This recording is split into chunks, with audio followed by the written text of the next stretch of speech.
You can now buy Kindle books in the Kindle app. Patreon memberships are no longer marked up on iOS. That's good because like having my subscription spread everywhere, like on it, all over Apple, all over Google, that stuff gets super confusing. To counteract the store tax and lots of things. But of course, I can't be the only person who has, subscriptions just slip through the cracks. Which brings us to our next sponsor, Rocket Money. I'm just joking. I don't have any sponsors. Angel Knot. Salutations to the nations. What's good, Angel Knots? It's your boy, Young Sinai. So today we are going to be watching a video. The judge was ruthless. Now gaming will change. It's by Bel Air News. I'm sorry if I mispronounced that. But yeah, let's go ahead and see what they have to say and what happened. Also, I'm sorry if, you hear my kids in the background. It is summer vacation, you know what I mean? So they run around playing, acting crazy. If you know, you know. Let's go ahead and check this out. we talk about on the channel, today's story is more than almost anything we talk about on the channel, today's story is actually going to tangibly impact you. So, for 5 years, there's been a battle waging at the highest levels of the games industry. It's massive, it's between Apple, it's between Epic, and it's around the principle of fairness. And the big news today is that Apple just lost. But they didn't lose because Epic Games outmaneuvered them or any kind of insane gigabrain play from Tim Sweeney. A judge just blew up Apple's control of the App Store. Epic versus Apple. Judge something. Oh, Yvonne. Okay, my bad. I couldn't see it. Yvonne Gonzalez Rogers just ruled that effective immediately, Apple is no longer allowed to collect fees on purchases made outside apps and blocks the company from restricting how developers can point users to where they can make purchases outside of apps. Okay. No, they lost because, in the words of the judge presiding over this decision, Apple leadership, quote, outright lied under oath, and in deciding not to comply with legal injunctions, Tim Cook, quote, chose poorly. It's an ominous thing for a judge to be saying to you. This, though, is a dramatic case. It has impacts that will reverberate across the entire games industry, and honestly, far wider than that, meaning it truly will impact everyone who watches this video. Here's how all this started. So, Tim Sweeney. By the way, my snack for today is honey wheat pretzel sticks. Not sponsored, just eating. Is a man on a mission, and it's a mission that's cost him and his company more than $1 billion over the last 5 years. It's fair to say that he's pretty committed. Now, 5 years ago is when he decided that Apple and Google's exclusive storefronts on their mobile platforms were in fact unreasonable monopolies. In his opinion, essentially, he says that they don't earn their 30% fee, rather they impose it, and that because of that, they're restricting how developers could make money and what sort of deals that they could actually offer to consumers. So what he decided to do was force their hand. So he started something called Project Liberty, and here's how it worked. Fortnite suddenly got an option where users could buy currency directly. It's funny because this image right here, it worked for our hand. So he started something called Project Liberty, and here's how it worked. This is actually how Apple used to campaign against IBM. I'm pretty sure. Let me double check that. Hold up. Let me make sure I'm not tripping. Apple IBM ad. Today we celebrate the first glorious anniversary of the information purification directives. We have created for the first time in all history a garden of pure ideology where each worker may bloom, secure from the pests of a contradictory thoughts. Our purification of thoughts is more powerful a weapon than any fleet or army on earth. We are one people. One will, one resolve one cause. Our enemies shall talk themselves to death, and we will bury them with their own confusion. We shall prevail. On January 24th, Apple Computer will introduce Macintosh. And you'll see why 1984 won't be like 1984. That was some dope marketing. But yeah, basically Epic is saying that Apple is the new Microsoft. I'm sorry, the new IBM with that ad. Right now, let's look at theirs. They could actually offer to consumers. So what he decided to do was force their hand. So he started something called Project Liberty, and here's how it worked. Fortnite suddenly got an option where users could buy currency directly from Epic. Right? Directly, not through your Apple payment or Google payment thing. That, of course, meant that Apple and Google immediately booted Fortnite because it did break their store policies. And this is exactly what Tim Sweeney actually wanted. He wanted his game to be kicked off. And we pretty much know that because Epic immediately filed lawsuits that they had been preparing, and these were designed to force the stores to change those policies. Now, in the case of Google, it actually went so much better than any of us could have expected. Evidence actually emerged that certain developers like Activision had Fortnite developer Epic Games said Google paid the equivalent of $360 million to Call of Duty developer Activision Blizzard as part of a broad agreement that included a promise the gaming giant would not create a rival app. Okay. In the filing, newly unredacted Thursday, Epic said Google paid other developers in a similar way to Activision. Had been paid not to rock the boat, and that they deleted documents and were broadly proven to have acted unfairly. They lost on all counts as determined by a jury. The platform was opened up to new stores and Google have appealed. It was a complete win for Epic, but their fight against Apple is an entirely different story. Things have begun to look quite bad for Epic. You see, the outcome of that initial trial, the original one, was an almost complete defeat for Epic Games. They basically could not prove being the emphasis word there, that any kind of monopoly or unfair action was going on. But there was one exception. An injunction was placed against Apple, and this was to end anti-steering provisions. You might think, what is anti-steering? Well, it's actually pretty simple. So basically, it meant that Apple could no Anti-steering is when I'm driving, if my daughter was to get out of her car seat in the back, and then I say, get back in your seat. Like if she starts trying to steer the car, I'm like, get back, girl. Put your seatbelt on. That's anti-steering, I'm sure. app. That means that they have no reason, therefore, to track those purchases, the ones made outside an app. Ban number 2, setting conditions on how devs can direct users outside of an app, including restricting how links work. Basically, you know those design anti-patterns that are just trying to get you, the consumer, to clearly do something by, making a link look weird or a misleading design, that sort of thing. A third, banning certain types of app from directing users to outside purchases. And finally, using, quote, emotive language to persuade consumers to remain in the in-store purchase. This is the type of stuff that, Apple always does. Like even making Android users' fonts green and stuff. They always on some exclusive weird stuff, man. System, basically scaring people who don't know better. And well, we've actually seen Apple do similar things, saying you can go and make a purchase not using the App Store, but the App Store is very secure and very safe, which to an average person who's not tech savvy could basically look like it's Apple saying, hey, you could get scammed if you don't click this link. P.S. This link gets us lots of money too. And of course the reason why these things are banned is, well, because Apple had been doing all of these things. That's what's led to this whole case.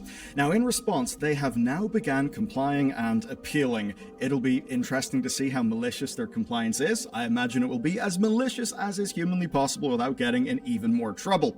But all of this is happening while the rest of the industry is licking its lips. Some developers already had updates to go on this. Spotify were a major one. They framed this as a huge consumer win, which in fairness I would say it absolutely is. Now we can do insane things like manage our subscriptions in an app. We can use different payment options and we can see costs. You can now buy Kindle books in the Kindle app. Patreon memberships are no longer marked up on iOS. That's good because like having my subscription spread everywhere, like on it, all over Apple, all over Google, that stuff gets super confusing. To counteract the store tax and lots of things. But of course, I can't be the only person who has, subscriptions just slip through the cracks. Which brings us to our next sponsor, Rocket Money. I'm just joking. I don't have any sponsors. let's bring it back to Tim Sweeney and Epic Games. So, the Epic Games Store mobile version already existed as of last year, but now they are really ramping things up. Within a week of the ruling, Epic announced their web store fee would drop to 0% for your first $1 million in revenue, with that starting this June. That's obviously pretty awesome if you're a dev. Plus, much like they have done with the Epic Online Services stuff, what they've done with the store is they've built a solution that people can use regardless of platform. So, be it Google, be it Apple, anything. But more than that, sorry to pause you guys on another snack break. Okay, so we go do a little science experiment. Okay, I have this. Have you heard of ice drinks? They're really good. This is the cheap Aldi version, but tastes the exact same. Okay, it's like frozen because I put it in the fridge, and I'm scared to open this low key because I feel like it's going to explode. Okay.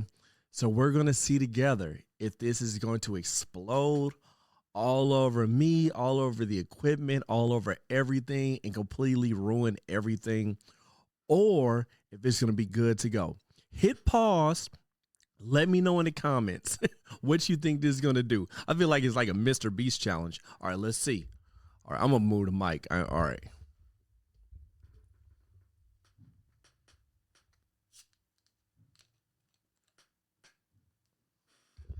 That was very anticlimactic. Sorry to interrupt. I appreciate anybody who stuck around for the video after that moment.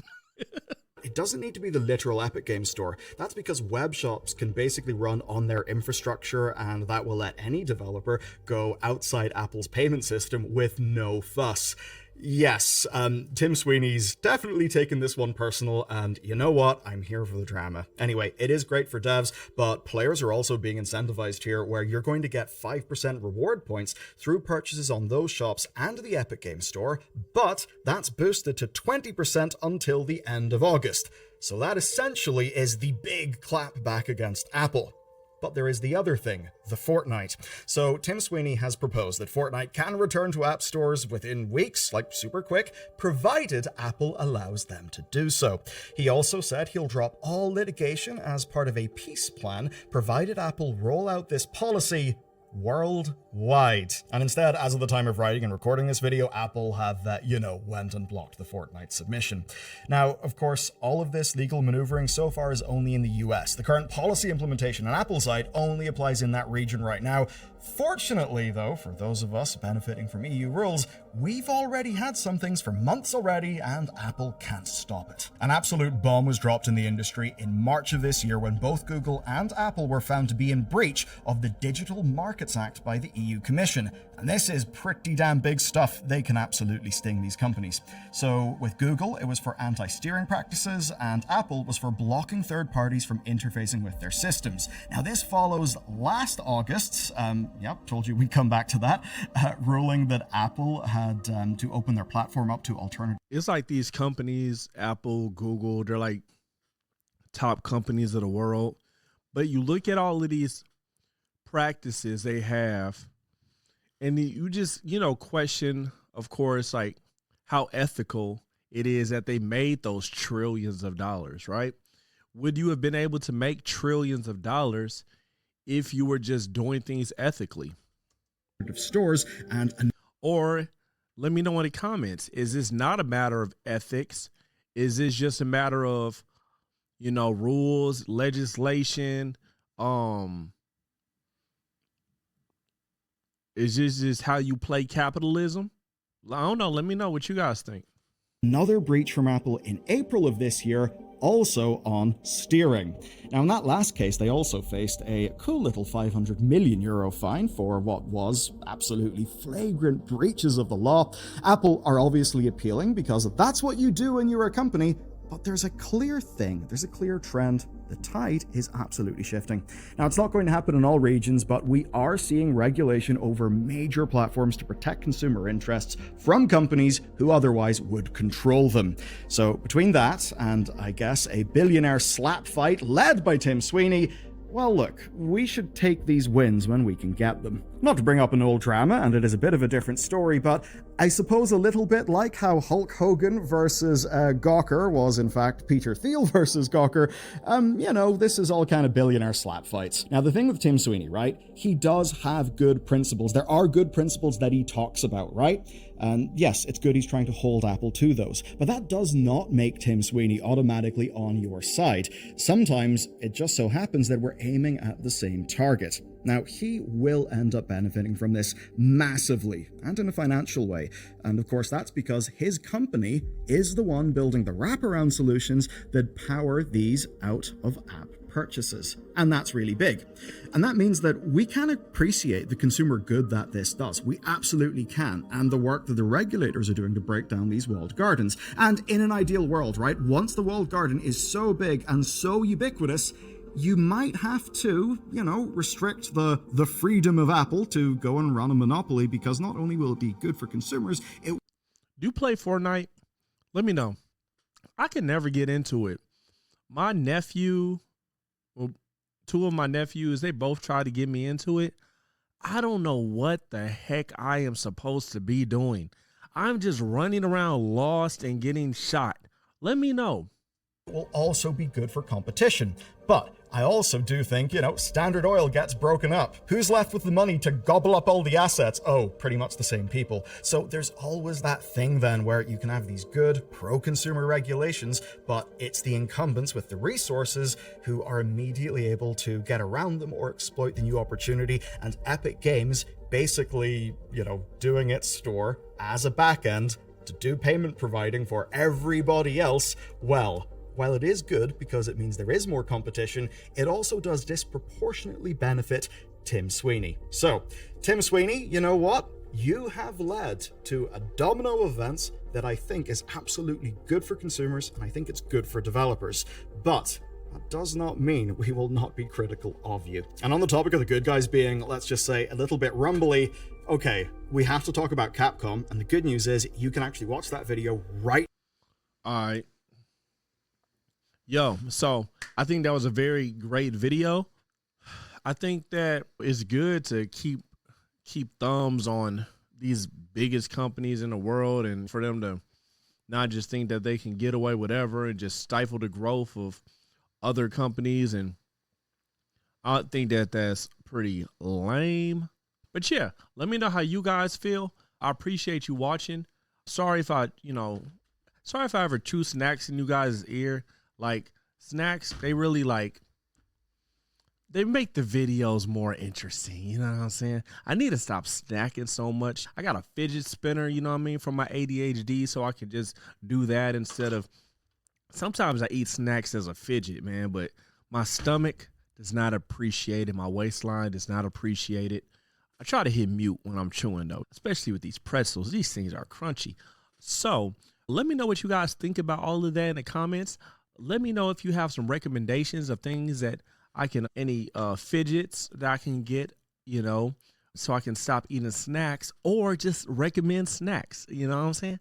I appreciate you guys. Please make sure that you like and subscribe. I'm on my journey to my first 1,000 subs. You feel me? I got to get to 1,000 subs by December so I can get monetized. And that is important to me, getting monetized, because I do have a family, you know what I mean? And it will be dope to be able to provide for my family, as YouTube being an income stream. So I appreciate everybody that watches. I really do. And if you subscribe, I do have a competition going on to win a Trim UI brick. So make sure you check that out in the post. God bless and salutations to the nations. Peace. Angel Knot.